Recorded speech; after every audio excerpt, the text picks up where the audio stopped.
What happens if you are at rec play and you come across a paddle that's clearly illegal or out of spec and it's just rocketing the ball? This guy says this: in rec play, I've seen people use the Yola TA15 mod or other banned paddles. They say they just can't use them in a tournament. So I asked them, what rules are we playing by? They say USPA rules. I tell them that paddle's banned. And yet they still choose to use their banned paddle until I pull out a racquetball racket with strings that hits the ball like a bullet.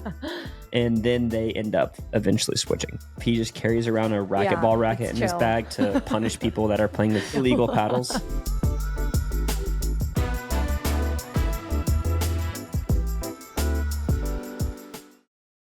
So I have the new Project Boomstick. What do you think about it?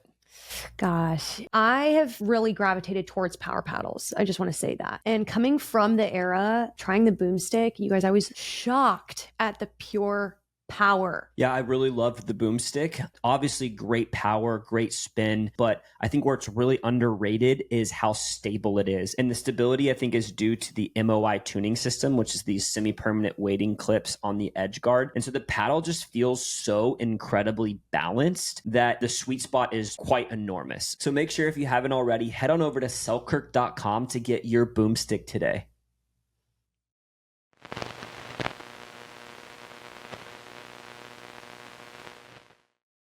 What's up, guys, and welcome back to the Pickleball Connection Podcast. I'm Danae. And I'm Barrett. And we're stoked to be hanging out with you.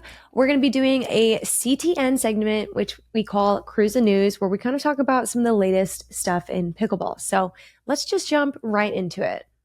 Yeah, so hopping right into it, we're going to get to eventually get to some of the kind of our thoughts on the recent wooden paddle tournament that the pros played in, the Vintage Open, which was really interesting to watch. But first, I wanted to throw it over to a pickleball forum that I found, kind of some rec play drama to go over, which we love on this channel.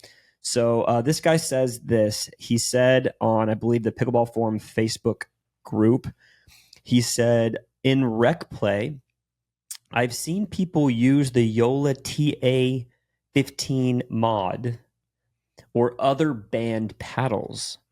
They say they just can't use them in a tournament. So I asked them, what rules are we playing by? They say USAP or USPA rules. I tell them, well, that paddle's banned by the USPA and for all play. And yet they still choose to use their banned paddle until I pull out a racquetball racket with strings that hits the ball like a bullet. And then they end up eventually switching. So I was going to ask you. That's funny. We've seen if that's real, that's funny. Yeah, if he just carries around a racquetball racket in his bag to punish people that are playing with illegal paddles. I guess my question to you is, what happens if you are at rec play and you come across a paddle that's either like very like debonded or delaminated or that's clearly illegal or out of spec and it's just rocketing the ball? I know that we've had plenty of situations like this before. Totally. Yeah. What do? Do you say anything? Do you So, because there was one situation that we played in a couple weeks ago, and I don't even think the guy was aware. No, you showed him. I grabbed his paddle at the end and I put my thumbs right in the center and I just pressed, and I was like, crackle, hey man, I don't know if you can hear this. And it's like the core is literally crushing. Like, I think your core might be crushed. Like, ball's kind of shooting off of it. And so I don't know if it's in spec, but maybe they'll send you another one. I was kind of like, I don't know. Yeah, you were like kind of trying to bait the guy. But yeah, what do you do? I have never once told somebody that their paddle is delaminated or illegal.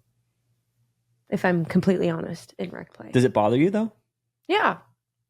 But I think I realized, like, in rec play, there's not much I can do about it.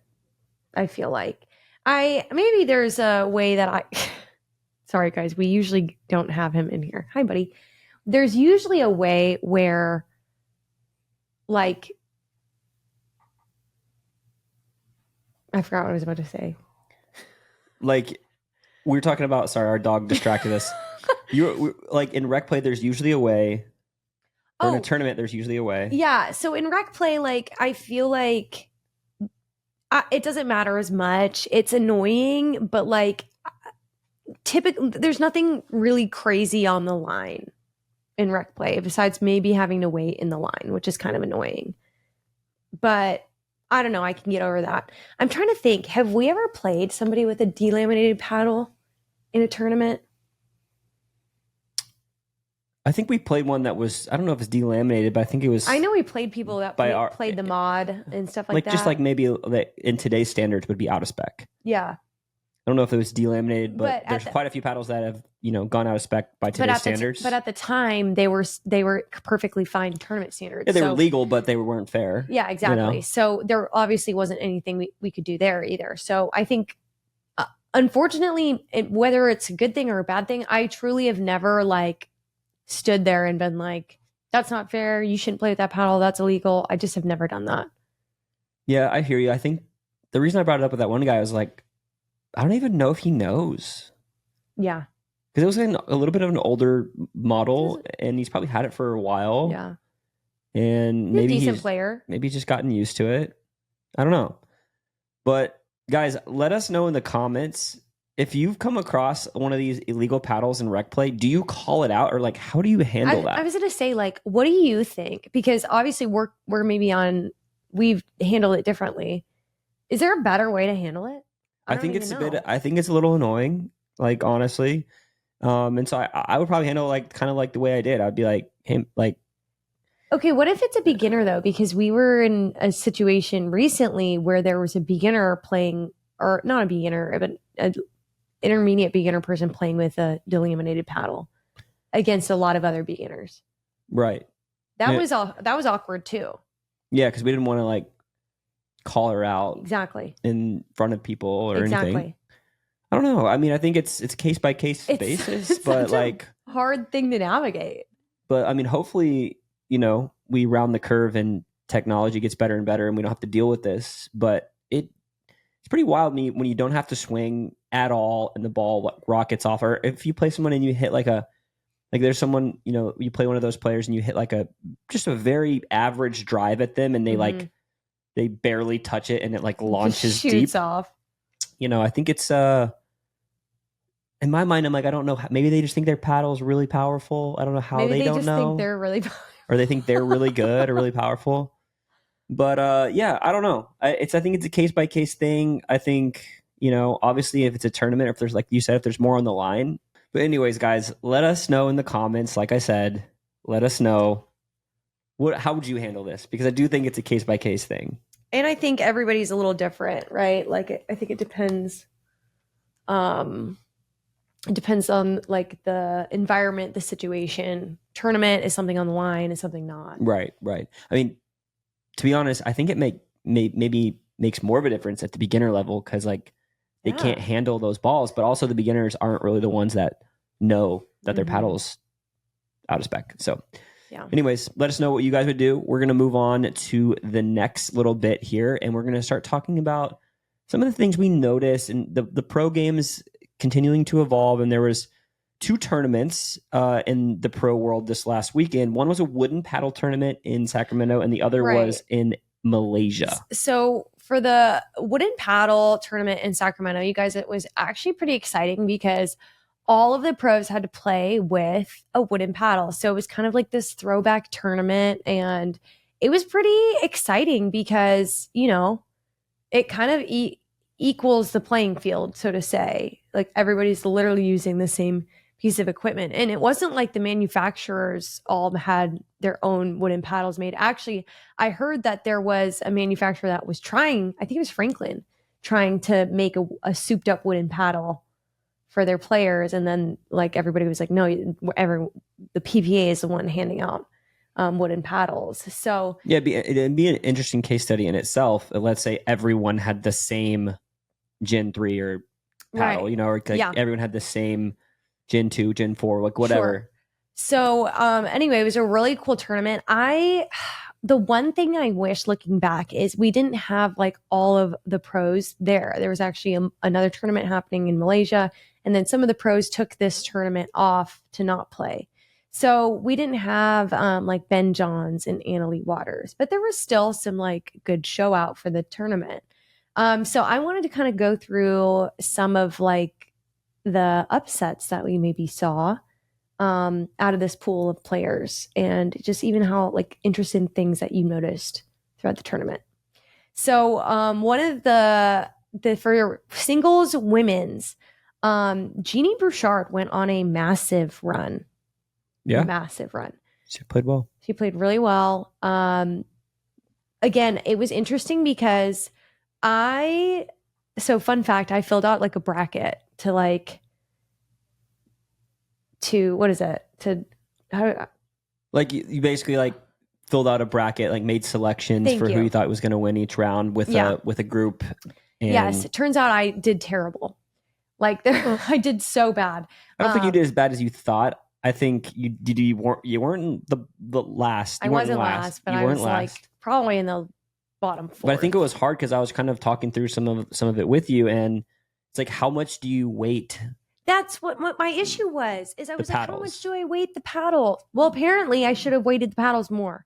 Like the paddles made a bigger difference than maybe I thought. You thought they would. Yeah. So anyway, Jeannie Bouchard makes a huge run. I never would have guessed that. Surprisingly, Jack Stock did really good with the wooden paddle, which I also didn't guess correctly. We saw who else made some big runs that was doing really well. Actually, Fed did really well. Mm-hmm. In singles, yeah. I mean, obviously he's a good player, but like, I mean, we had I think Leia double bronzed. Yep, Leia. You had J-Dub double gold. Mm-hmm. Dylan and J-Dub throwback. Yep. Won it, and then Georgia and J-Dub won it. So yeah, but people that got kicked out early was like Tyra and Pablo, which I wouldn't have guessed. I think that's a tough one. I think Tyra has such a unique playing style. I think the type of people I would have thought that she would have maybe done a little better with this paddle. I did because I think that it would seem to favor people that like to attack out of the air. Yeah. But also, I think it also seems to favor people that are a little longer, a little maybe have a really good timing on their ground strokes. Like tennis players that like really time the ball well can create like a little more effortless power through timing, not through like necessarily spin. I think Tyra's ground stroke in particular is just a little more flat. Yeah. And it's not as, I think if I didn't really ever watch her play in her tennis career, obviously, but the way that she plays is very kind of like slicey, grind, and it's not as much like tricky. Yeah. So I think that she, even if you watch her with a regular paddle, she doesn't create immense amounts of top spin with a regular paddle. So I would imagine that she probably struggled a lot on the forehand side. I didn't watch her match with Pablo. But also, they haven't played together in a really long time. I think they used to play together a couple times, or maybe not ever, but I know that she likes to play with a lefty. So you would think that they would be a good matchup for that as well. But I think that they're probably a new partnership, and for the most part. Hey, have you heard of the new Play More app? No. What is it? Basically, the Play More app is like a stress-free scheduling app for pickleballers. So I don't know, we've struggled a lot in group text trying to organize play. You'll set it up and somebody will just like the text. And I'm like, does that actually mean you're coming or not? Yeah, and it's like, you never know how many people you have, like what rating they are. It's kind of annoying. It can kind of just be a nightmare to try to organize groups because group texts are just not fun. So basically the Play More app lets you send out invitations. You get an RSVP list. If somebody doesn't show, there's a wait list that will actually like put somebody right into. No way. Yeah, it's really cool. Dang, that's awesome. What's it called? It's called the Play More app. So you should download it at the App Store, or you can go to getplaymore.com if you want to look at it online. I remember even watching Samantha Parker play. And dude, I thought she played phenomenal with a wooden paddle. Yeah, she played really well. I think she, on the other hand, has a really unique ability to create topspin, through her stroke and through her kind of the timing. Yeah, she was hitting some like pretty nasty I shots with the know. wooden paddle. I was so. literally like, okay, this is another player I would not have like guessed Dude, is it's playing really well with a wooden paddle. So it's interesting for someone like her. You wonder if like having everybody on the same playing field, you can kind of like see her talent more, Yeah, maybe. maybe. And then someone like Tyra or someone like that we maybe would have thought would have done a little better. Maybe, you know, the style just doesn't match up with that type of paddle. Like I think it's probably case by case, but yeah. Was there anyone else that you were like pretty surprised that either thrived or that you thought would do better and didn't deliver? I don't know that I was like super surprised. Like I kind of had a feeling that I thought Jack would do pretty well, to be honest. Like he's just quick, long, athletic. I think being able to kind of grind things out with the paddle and cover space with your like just your movement and your length, I think that probably makes a big deal. Like someone that I didn't necessarily think he would do well. I actually kind of thought he would struggle, and he did. But like Jaume struggled quite a bit. It seemed like Hunter Johnson struggled. Hunter Johnson quite a bit because I had him going way further. But those are people that rely on their speed and their ability to shape the ball. They don't really rely on their length or their volleys or their hands. They're like Hunter's and Jaume are very much like attack off the bounce people. And I think that you struggle off the bounce. I think Jack likes to attack out of the air better. I think that's why you saw, I had a feeling J-Dub would do really good because he's a very much out of the air flick. He doesn't really attack off the bounce ever. And that's how an OG vintage pickleball used to be. Yeah. Attack out of the air. Yeah. So it's interesting. I don't know that there was any others that like surprised me other than the ones that you already mentioned. But it is interesting, like I like I said at the beginning, like or earlier, like I wonder, just simply having everybody on the same playing field, whether it's with a wooden paddle or a carbon fiber paddle or like whatever it be, I think it would tell us like a lot because they're like if everyone, I know they're not going to, but if everyone played with the same paddle, you know, for the whole PPA tour, let's like say whole every year, pro had to play with the boomstick. Yeah, I would be very interested. It's a great paddle, by the way. It's the best paddle. But I would be very interested just to see like when everyone's using the same equipment, does that like, do we have risers like Sam Parker? Do we have other people that maybe fall because their equipment is so custom to their stroke? You know, I'm sure there would be an adjustment period for everyone no matter what. But I wanted to bring up one other thing in regards to like this similar, but as the wooden paddle tournament was going on, we also had the PPA tour in Malaysia. And obviously we had, you know, matchups that we'd never seen before. You had some American, you know, players like playing with like local Malaysian players. There's some players from Australia over there. You had some just matchups like we saw Christian Alshon and Ben Johns pair up. But also one of the things that I heard over and over again over there was that it was very hot and very humid. And I heard them talk about how the ball played like super like slow. And so I was interested because when I looked at the lineup, I would have put money on Ben and Christian to win. Yeah, me too. Like Christian's a pretty good right side player, like to be honest. And I was kind of shocked. Like Eric Onsens and Tyson McGuffin beat them. It was close, but also some of the local teams, like I saw, would like even took a game off of them in some of their matches. And I was thinking about it, and I was like, you know what? Like, how much does the weather? How much does humidity and heat affect a player's ability to ascend at a tournament? And I was thinking about it, I was like, dude, if Ben had Gabe, or if Ben had Tyson, and it was the finals were Ben and Tyson versus Eric Onsens and Alshon, I would take Ben and Tyson because Tyson plays a much more steady style of pickleball, which Ben can really get behind. Ben's very adaptable, I think, to the conditions. But I'm like, Alshon loves to pull triggers, and when the ball's hot and squishy, it's not the best probably atmosphere to be speeding up, right? And I think that's probably why Eric and Tyson won, just because, you know, Tyson can just make balls, especially when it's like a soft ball, similar to the way Ben can. But I wonder, like, how much do you think, like we play in Florida? Yeah. How much do you think that like conditions, like, let's take your skill set and let's put you in a tournament with like a super squishy, hot, humid ball. And then let's put you in a different tournament in altitude, cool, crisp air. Do you feel like one of those tournaments would like play better to your playing style? Yes, absolutely. And we've literally done this. Like I played one tournament in Florida. It was like the heat of the summer, Franklin squishy hot ball. Yeah, I remember that actually. I hated it. I was like, this is not my type of pickleball, because it literally was, every speed up was so slow. You could, like, the ball just would not bounce. And mind you, this was like probably two or 3 years ago at this point, 2 years ago. So, you know, like you didn't have the paddles to keep it in keep as it. Like, easily. yeah, it just was like, I hated that tournament. I just felt like I was like, this is not even real pickleball. And then I remember we played a tournament in altitude at Red Rocks in Utah, very dry climate. Mm-hmm. And dude, the ball was just flying. I was like hitting returns out. And I was like, dude, I'm barely touching it.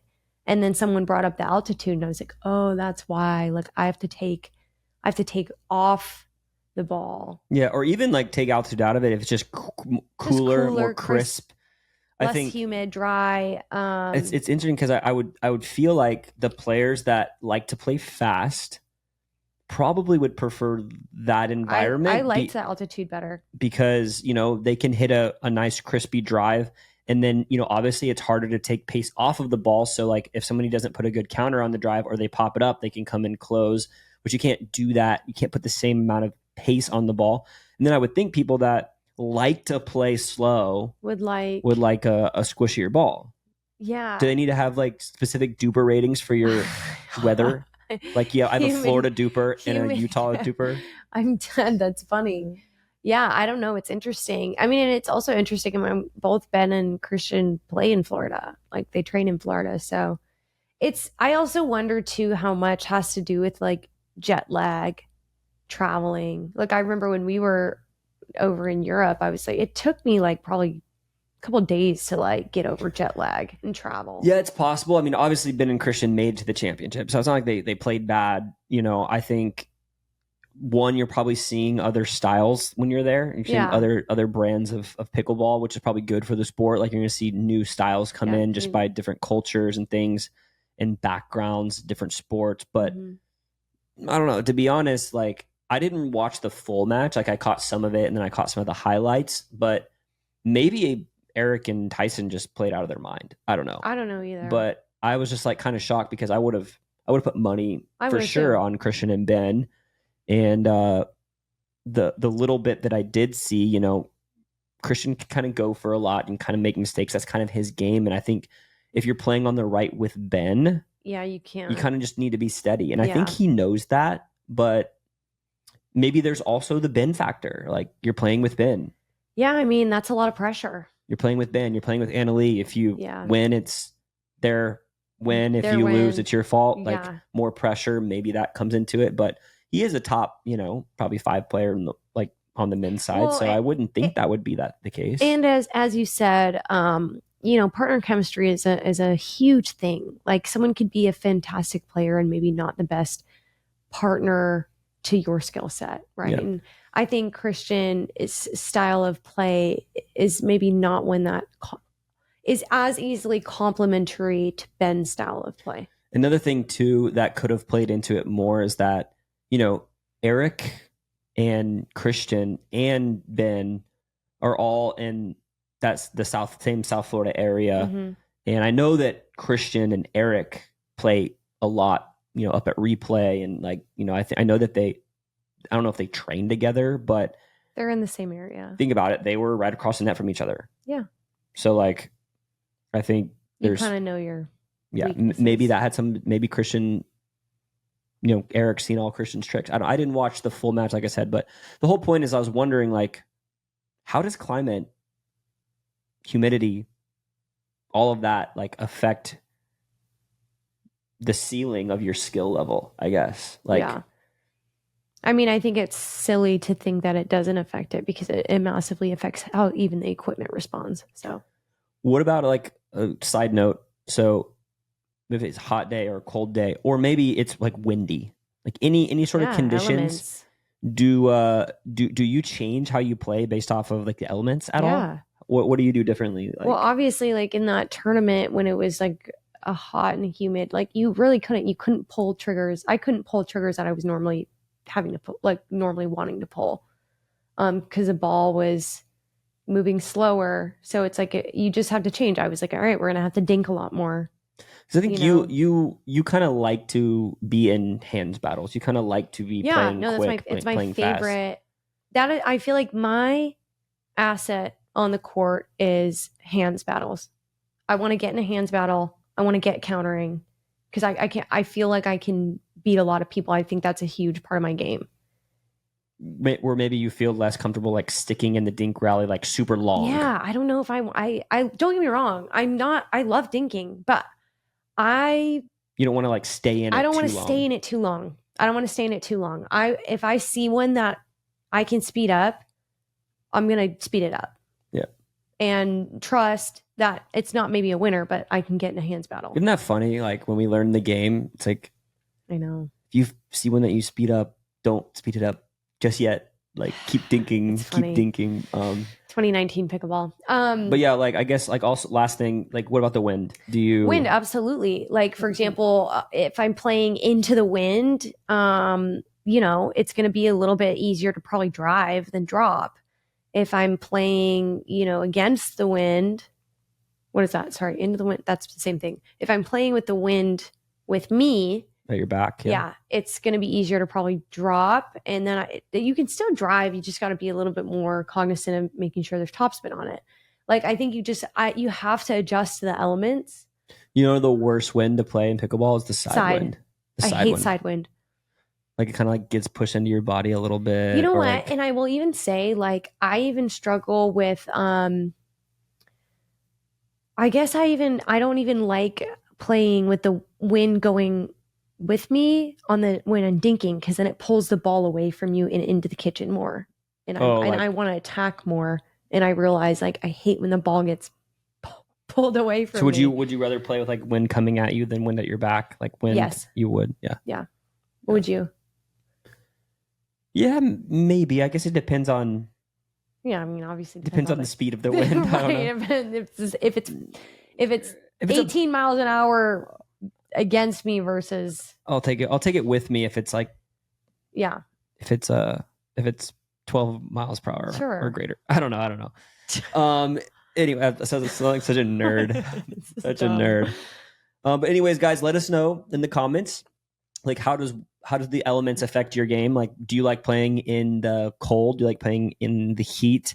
Or like, what are some tips that you've learned for playing in the wind? We'd love to see them in the comments below. Also, let us know if there's any other questions that you have that you want answered on a future pod. We'd love to get those answered for you. And that's about all I have. Do you have any last minute thoughts? No, just make sure that you guys like and subscribe and make sure that you give us 5 stars.